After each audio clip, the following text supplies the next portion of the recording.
Figure కత్తిలా ఉంది. Matter ఏంటో చూద్దాం. వెళ్దామా? అవును, నేను ఇంతకు ముందు ఎక్కడో చూసినట్టుందే. నువ్వు వచ్చింది సుఖపడ్డానికి, ఊరికే చెత్త జోకులు వేగ రా. రూల్స్ బాగానే మాట్లాడుతుంది. సరే పద. మామా చందమామ ఈ చందమామ చందమామ. ఆగవయ్యా, రోజు చందమామని చూస్తున్నావుగా, ఇంకేంటి? ఎన్నిసార్లు చూసినా అరిగిపోదు కదా. అవును, నీ పేరేంటన్నా? పూరి. పూరియా? పూరి జగన్నాథ్వా లేక పూరి శంకర్వా? ఏంటి ఎటకారమా? పూరి నాగరాజు. పూరి నాగరాజా? ఎలా కాటేస్తావో చూద్దాం. ఏంటక్క బేరం కుదిరిందా?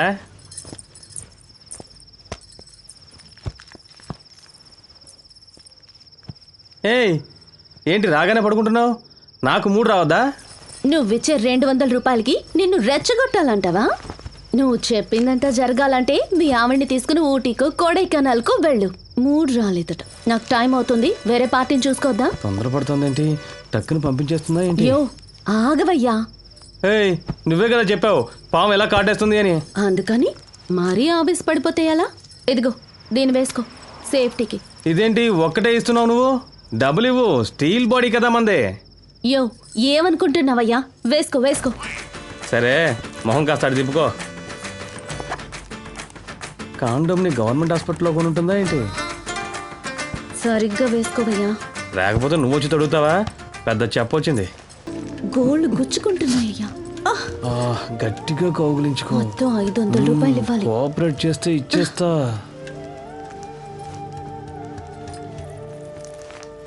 నాకు ఒక గ్లాసు పోయాక. ఇదిగో తీసుకో. అక్క నాకు గ్లాసు. అక్క నాకు గ్లాసు. మంటగా ఉంది, ఓ గ్లాస్ అక్క నాకు ఇయ్యక్క. గ్లాసు. అక్క నాకు గ్లాసు. అక్క మంటగా ఉంది. చేయిని పట్టుకుని గట్టిగా అక్క నొక్కేశాడు. నాకు గ్లాసు. ఇంకో గ్లాస్ ఇవ్వు. దీనికన్నా బాంబే రెడ్ లైటే పర్వాలేదు. ఆ సచ్చినోడు జాకెట్ ని కూడా సించేశాడు. బాగా రుచిపోయి గోడకేసి నొక్కేశాడు. అబ్బా భలే నొప్పి పుడుతుంది. ఓరి దేవుడు, ఎన్ని కట్టాలు. రేయ్ కర్ణ, చూసావా? గ్యాస్ అక్కడేంట్రా మీద గొడవ? గ్యాస్ లాగించేస్తుంది. వచ్చిన పని చేయి కూడా కోరుకు తిన్నాడు. చిలక కొట్టుడు కొడితే చిన్నదానా. ఏంటయ్యా పాట పాడుతున్నావు? నిద్ర వస్తుందా? ఏ నిద్ర నాకు రావాలని పాడటం లేదే, నిద్ర నీకు రాకూడదని పాడుతున్నా. ఇక్కడ ఎంతమంది ఉండంగా నా దగ్గరికి మాత్రం ఎందుకు వస్తున్నావు? అదే ఏమాయో తెలీదు, నిన్ను చూస్తుంటే అంతే. ఏంటి పక్కన చూస్తుంటే సెటప్ లాగా ఉంది? అంతా నీకోసమే. సరే గాని కథలు చెప్పే సమయమా ఇది? అవునవును, ఇదే మనం కలుసుకునే సమయం కదా. రా, ఇద్దరు కలిసి కుమ్మేద్దాం రా.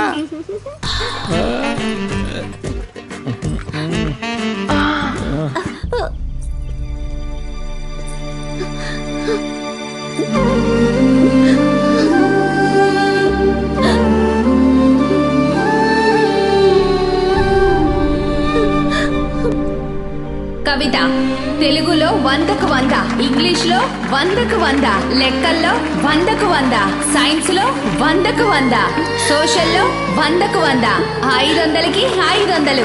వెరీ గుడ్ కవిత, నువ్వు గొప్పదాని అవుతావమ్మా. యో ఒక 200 రూపాయలు ఎక్కువ వేసి ఇవ్వయ్యా. కంపెనీ ఇస్తున్నాను కదా. యో అంతా ఓకే కదా?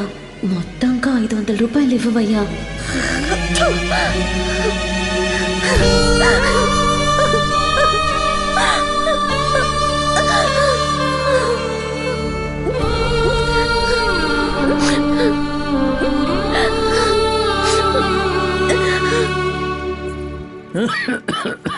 ఒంట్లో ఎలా ఉంది నాన్న? పర్వాలేదమ్మా. అమ్మా, ఇదిగో వస్తున్నానమ్మా.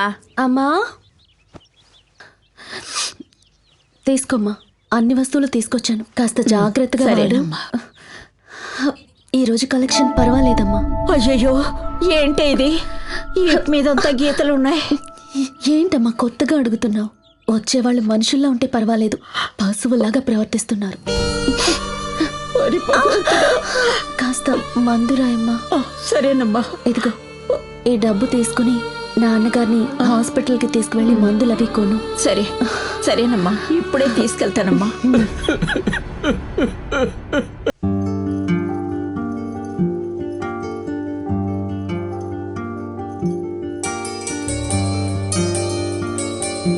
చూసావా ఇప్పుడు ఎంత అందంగా కనిపిస్తున్నావో? రా వెళ్దాం, పైకిలే చూసి. ఓరి దేవుడా, ఇంత అందాన్ని ఎక్కడ దాచావే? నీ పేరేమన్నావు? నీలా. నీలానా? ఎప్పుడు మన చేతికి అందకుండా ఉంటుందే, అదొద్దు.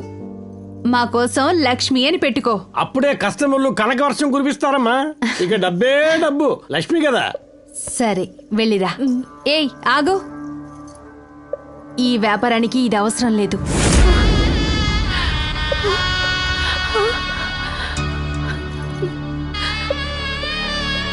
ఈ వృత్తి చేసే వాళ్ళని నిత్య కళ్యాణి అంటారు.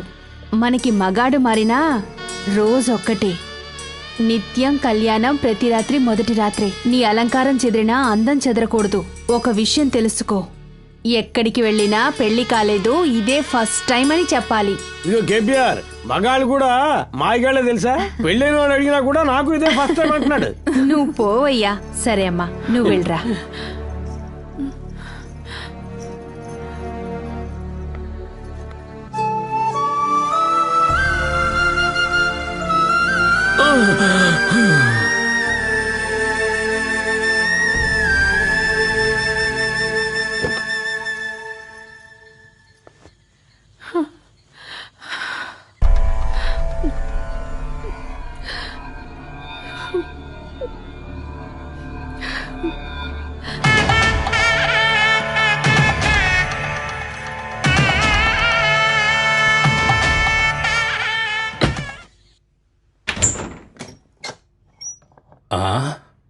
లేలా, రా లోపలికి రా.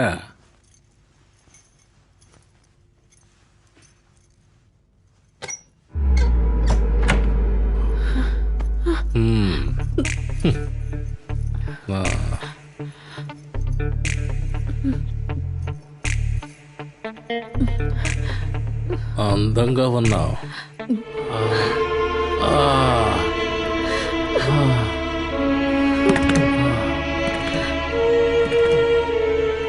2 గంటలకు ఒకసారి ఈ మాత్రలు ఇవ్వండి.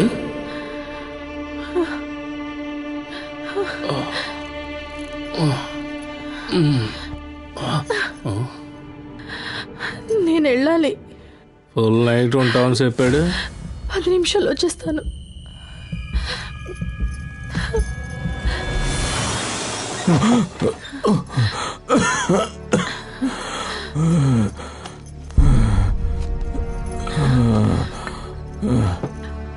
ఏమండి, లేండి, ఈ మాత్ర వేసుకోండి. ఇదిగోండి, పడుకోండి పడుకోండి.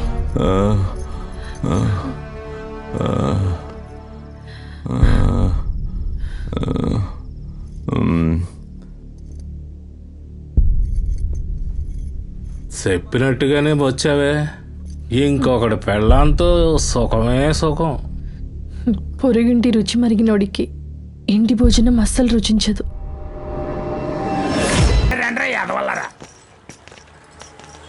ఇదిగో ఈ టార్చ్ లైట్ పట్టుకో. ఈ వ్యాపారంలో పోలీసుల దందాయే ఎక్కువైపోయింది. ఇదిగో వెళ్తున్నారు కదా, వీళ్ళే మన ఎస్కాట్ బ్రోకర్స్. మనం నేరుగా పార్టీ దగ్గరికి వెళ్ళలేం. ఇక్కడ మనమే అన్ని మాట్లాడి ఫిక్స్ చేసుకోవాలి. ఈ టార్చ్ లైటే మనకి దారి చూపిస్తుంది, అర్థమైందా? లారీ వచ్చేటప్పుడు ఈ టార్చ్ లైట్ ని ఇలా తిప్పాలి. లారీ పక్కకు వచ్చాక టార్చ్ లైట్ మన వైపుకి తిప్పాలి. ఆ తర్వాత ఇలా మొహాన్ని చూపించాలి. ఇలా టార్చ్ ఆన్ చేస్తూ రేట్ మాట్లాడుకోవాలి. 200, 300 అని. వాడికి గిట్టుబాటు కాకపోతే వాడి లారీ లైట్ ని డిమ్ చేసి చూపిస్తాడు. మనం టార్చ్ లైట్ ద్వారానే అన్ని మాట్లాడేసుకోవాలి, అర్థమైందా? మధ్యలో బ్రోకర్ వస్తాడు, వాడికి కాస్త కమిషన్ ఇవ్వాలి. ఒకవేళ పోలీసోడు వస్తే వాడికి డబ్బిచ్చి సెటిల్ చేసుకోవాలి. లారీ వస్తోంది, టార్చ్ లైట్ వేసి చూపించు, సరేనా?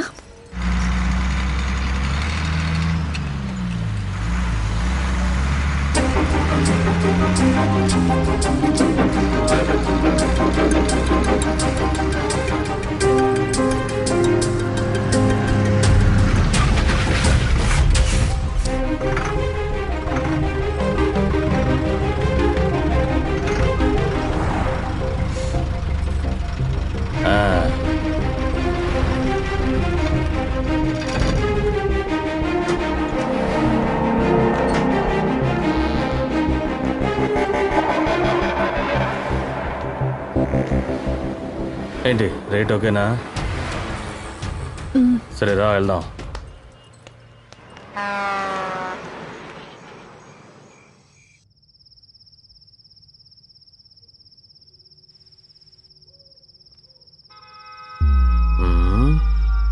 భలే ముద్దొస్తున్నావే.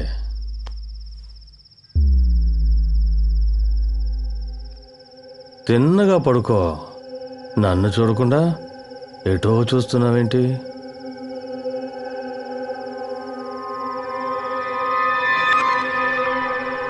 పట్టుకో వెంట కట్టెలా పడున్నావు. ఈ వృత్తిలోకి వచ్చే ముందు తెలుసుకుని రావాలి. డబ్బు కావాలి, సుఖం మాత్రం ఇవ్వలేవు. చిచి. సరే మీరు హైవే దగ్గరికి వెళ్ళండి, నేను వచ్చేస్తాను. ఇదేమన్నా నీకు న్యాయంగా ఉందంటే వస్తానని మాటిచ్చి రాకపోతే ఎట్టా కుదురుద్దే? ఊరికే అరవు కాక. నేనేమన్నా రక్తదానానికి రాను అన్నానా ఏంటి? చేసేది వ్యభిచారం, చూసేది బ్రోకర్ పని. ఇందులో ఏంటి న్యాయాలు? మాట నేను రాను ఆ ఇంజనీర్ దగ్గరికి. చెప్తావు. ఇంతకు ముందు ఆడి దగ్గర పడుకోలా? రా జయప్రద, రా రా రా. పెద్దాపురం సుందరయ్య పిలుస్తున్నాడు రా. రావయ్యా రా. ఇదొక్కతే లోకంలో పెద్ద అందగత్త అయినట్టు తెగ మిడిసిపడిపోతుంది. నువ్వు ఇంకా తెగదోయ్. ఎవడో దిక్కుమాలను తీసుకొచ్చుంటావు. మన పెద్దాపురం సుందరం సూపర్ పార్టీ. మిగతా వాళ్ళలాగా అయినా కొంత ఇవ్వడు, అంతా ఇచ్చేస్తాడు. ఇదిగో చూడు, కొద్ది రోజులుగా నువ్వు నా రూట్ ని క్రాస్ చేస్తున్నావు. నోరు మూసుకో. జయ, నువ్వు బయలుదేరు. అన్నయ్య నేను రాను, నువ్వు ఇక బయలుదేరు. ఎందుకంట? నువ్వు అడిగిన డబ్బంతా ఇస్తానంటున్నాడు కదా. పద వెళ్దాం. వాడిచ్చే డబ్బు వాడి మొహాని కొట్టు. ఏమే పార్టీ నచ్చకపోతే నచ్చలేదను, కస్టమర్ని ఇష్టం వచ్చినట్టు నచ్చలేదు గిచ్చలేదు అనడానికి వాడితోనేమైనా కాపురం చేస్తావా ఏంటి? డబ్బు కోసమే కదా. రా. ఇలా చూడు, రానంటే విను. నాకు ఇంకొక పార్టీ వస్తుంది, నువ్వు బయలుదేరు. ఏంటి జయప్రద ఆటలాడుతున్నావా? సుందరయ్య కేపీఆర్ కి తెలుసని నీకు తెలుసుగా. కేపీఆర్ కి తెలిసిందనుకో కైమా చేసుద్ది. మర్యాదగా కేపీఆర్ అంటే దానికి కొమ్ములున్నాయా? నువ్వు పక్కలేసేవాడివి, అది ఇంటికి ఒంటికి డబ్బులు లాక్కునేది. కుదరదని చెప్పు, వెళ్ళవయ్యా. ఏమైందే నీకు? నేను పిలిస్తే రానంటున్నావు, వాడు పిలిచిన వెళ్ళనంటున్నావు. రోగంగానొచ్చిందా? రోగం నాకు కాదు. చేతి నిండా డబ్బులు ఇస్తాను, మంచి కస్టమర్ అని తీసుకువెళ్తున్నారు కదా, వాళ్ళకే మాయ రోగం. చూస్తారా? బాగా చూడు. సిగరెట్ తో ఎలా కాల్చాడో. అమ్మాయిల్ని తాచే మీకోసం మేము కష్టపడాలా? చెప్పవే. ఓరి పాపాత్ముడా, ఇదంతా సుందరయ్య కాల్చాడా? అవును. వాడికి పెళ్ళాం మీద కోపం, దాన్ని పెళ్ళాం మీద చూపించుకోలేక దానికి లాగానే డ్రెస్ వేసుకోమని, పువ్వులు పెట్టుకోమని ఇలా కాలుస్తున్నాడు. సరే, ఆ నా కొడుకు కాల్చాడు సరే, ఇంజనీర్ దగ్గరికి రావచ్చుగా. సుందరయ్య ఒళ్ళు మాత్రమే కాలుస్తాడు. నువ్వు చెప్పే ఇంజనీర్ మనసుని కాలుస్తాడు. కట్టుకున్న పెళ్ళాన్ని పక్కన పెట్టుకొని చండాల పనులన్నీ చేస్తాడు. ఏం పాపం చేశానో తెలీదు. కుక్క బ్రతుకన్నా హీనమైపోయిందక్క. జయప్రద, ఏంది జయప్రద వాళ్ళతో అలా గొడవ పడుతున్నావు? రావయ్యా, పంజాబ్ పోతానన్నావు, 10 రోజుల తర్వాతే వస్తానన్నావు. లోడు మార్చేశాం కదా. ఎందుకు? మనసు నిండా నువ్వు నిండిపోయి ఉన్నావు.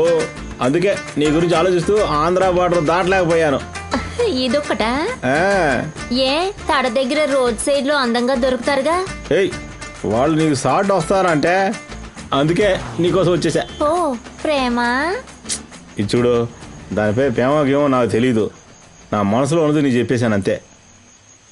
ఇట్ట చూడు, నీకు ఎవరూ లేరు, నాకు ఎవరూ లేరు. అందుకే నేను పెళ్లి చేసుకుందాం అనుకుంటున్నా. ఎందుకు? ఈ చిల్ల కొట్టుడులు సరిపోవటం లేదా? చచ్చా, నన్ను తప్పుగా అర్థం చేసుకున్నావు. నీ ఒళ్ళు చూడలేదు, నీ మనసును చూశాను. జయప్రద, నేను ప్రాణంగా ప్రేమిస్తున్నాను. నిజంగానే అంటున్నావా? నిజమే చెప్తున్నా. నేను నిన్ను పెళ్లి చేసుకుంటానయ్యా.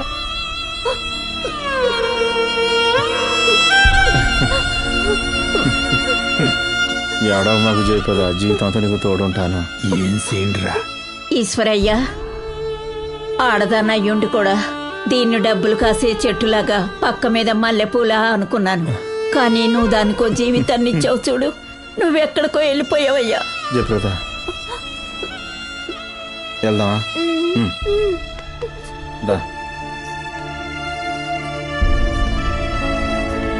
టార్చ్ లైట్ లో ఉన్న జయప్రదని పక్క హౌస్ లైట్ చేసేసాడే.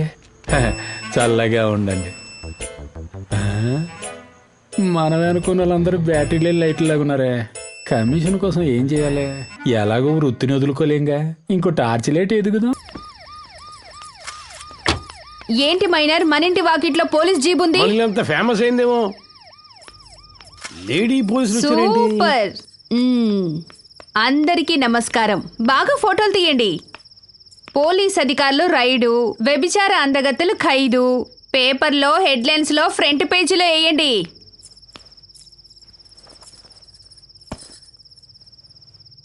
మీరందరూ చదువుకున్న వాళ్ళు. నాకు తెలిసిన న్యాయం నేను చెప్తాను. తప్పు ఉంటే దాన్ని తీసుకొని కొట్టండి. ఒప్పైతే మీకు నచ్చింది చెయ్యండి. మీరే చెప్పండమ్మా, ఈ అమాయక పాడవాళ్ళు ఏం చేస్తారు? ఇల్లాలు సరిగ్గా ఉంటే వెలయాలతో పనేంటి అని. ఇంటి భోజనం సరిగ్గా ఉంటే వాడు ఎందుకని హోటల్కి వెళ్తాడు? కొంతమంది ఒకే భోజనం తినలేక బోర్ కొట్టొస్తున్నారు. మరికొంతమంది భోజనం పెట్టేవాళ్ళు లేక వస్తున్నారు. ఆకలి తీర్చడం సేవైతే ఒంటి ఆకలి తీర్చడం కూడా సేవే. అన్నిటికీ కారణం ఆశల్ని అణుచుకోలేకపోవడం. ఒరేయ్, ఏనుగు ఆశను అదుపు చేసుకోలేకపోతే ఏం జరుగుతుంది? పదం పుడుతుంది. కుక్కకి పిచ్చెక్కుతుంది. ఎద్దుకి కుడితి తాగనని మొరాయిస్తుంది. పశువులే అలా చేస్తే మరి మనుషులకి పిచ్చెక్కుతుంది. అందుకే ఈ సమాజంలో అత్యాచారాలు, ఆడపిల్ల మీద దౌర్జన్యాలు పెరిగిపోయాయి. వీళ్ళు ఉండబట్టే నేరాలు కొంతవరకైనా తగ్గుతున్నాయి. వీళ్ళే లేకపోతే దేశమే నాశనమైపోతుంది. ఇది కాదని వీళ్ళని ఎక్కడికి తీసుకువెళ్ళినా అక్కడ ఇదే జరుగుతుంది. పూర్వం ఏమన్నారు? ఆకలేస్తే తినమన్నారు. అన్ని సుఖాల్లో ఈ సుఖమే మిన్నా అన్నారు. చీనాలో వ్యభిచారం ఓహోని జరుగుతోంది. 53,000 కోట్ల వ్యాపారం. కానీ ఇండియాలో 13,000 కోట్లే. చీనాకు మొదటి స్థానం, అమెరికాకు 5వ స్థానం, కానీ ఇండియాకి 8వ స్థానం. అది కూడా మా వల్లే, మేం చేసే సర్వీస్ వల్లే. ఏ స్థానం అయితే ఏంటండి? ఫారెన్ కల్చర్ కంటే మన కల్చరే బెటర్. ఫారెన్ లో ఒకరిని పెళ్లి చేసుకుంటే వాడితోనే ఉంటుంది. నచ్చకపోతే డైవోర్స్ ఇచ్చి 10 మందిని చేసుకుంటుంది. కానీ మన ఇండియాలో ఒకరిని చేసుకొని కొంతమంది 9 మంది రంకుమొగుల్ని పెట్టుకుంటారు. ఇప్పుడు చెప్పండి, సమాజం మీద బాధ్యత ఎవరికుంది? అంటే పెద్దింటి ఆడవాళ్ళు తప్పు చేసినట్లయితే అది కొవ్వెక్కి చేసే వ్యభిచారం. కానీ వీళ్ళు చేసేది ఒక పూట భోజనానికి.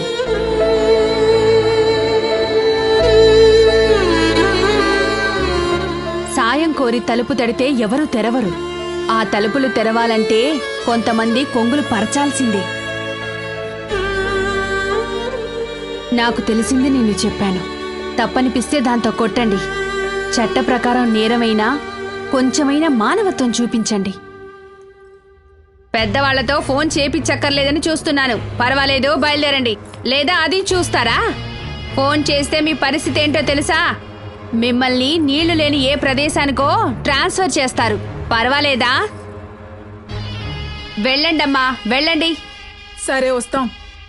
ఏయ్, వెళ్ళండి. వెళ్ళి పని చూసుకోండి. వెళ్ళండి.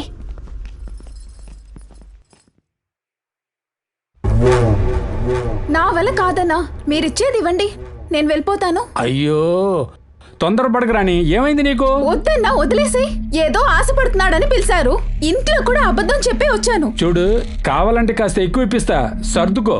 నేను చూస్తున్నాను. నీళ్ళలాగా నవ్వమంటున్నాడు, నీళ్ళలాగా మాట్లాడమంటున్నాడు, నీళ్ళలాగా నడవమంటున్నాడు. అది కూడా పర్వాలేదు. కౌకలించుకొని నీళ్ళలాగా వాసన రాలేదంటున్నాడు. నేనేమన్నా దానికన్నా తీసేశానా? ఏంట్రాని, తన గురించి నీకు తెలియదా ఏంటి? కొంతమందికి ఒళ్ళంటే ఇష్టం, కొంతమందికి మొహం అంటే ఇష్టం, తనకి నీల అంటే ఇష్టం. నీ పిల్లం సినిమా యాక్టర్ అనుకొని నీతో పడుకుంటుంది. అలాంటిదాన్ని నేను కాదు. ఏంట్రా మరి ఎక్కువ వస్తున్నా అన్నా. భలే తలనొప్పి అయిపోయిందిలే. ఎందుకు పిలిచావన్నా? ఏంట్రా అడ్జస్ట్ చేసుకున్నట్టుందా? ఏంటన్నా, తనతో నీలా కథ చెప్పావా? రాణి కోపం ఏంటంటే నా దగ్గర లేనిది నీలా దగ్గర ఏముందంటుంది. ఎంతైనా తనది అదే వృత్తి కదా. అందులోనే విషయం ఉందిరా. వీళ్ళంతా ఈ వృత్తిలో పండిపోయారు. కానీ నా నీల నిజంగా వెన్నెలేరా. తన పేరు తలుచుకుంటేనే అబ్బా ఓ కిక్కుందిరా. సరే, ఇప్పుడు తను ఎక్కడుంది? అరే, ఇప్పుడు అది వద్దన్నా. రేయ్, ఎక్కడుందో చెప్పరా. అరే, వద్దంటే వదిలేయన్నా. రేయ్, ఎక్కడుందో చెప్పమన్నానా? సరే, చెప్తా.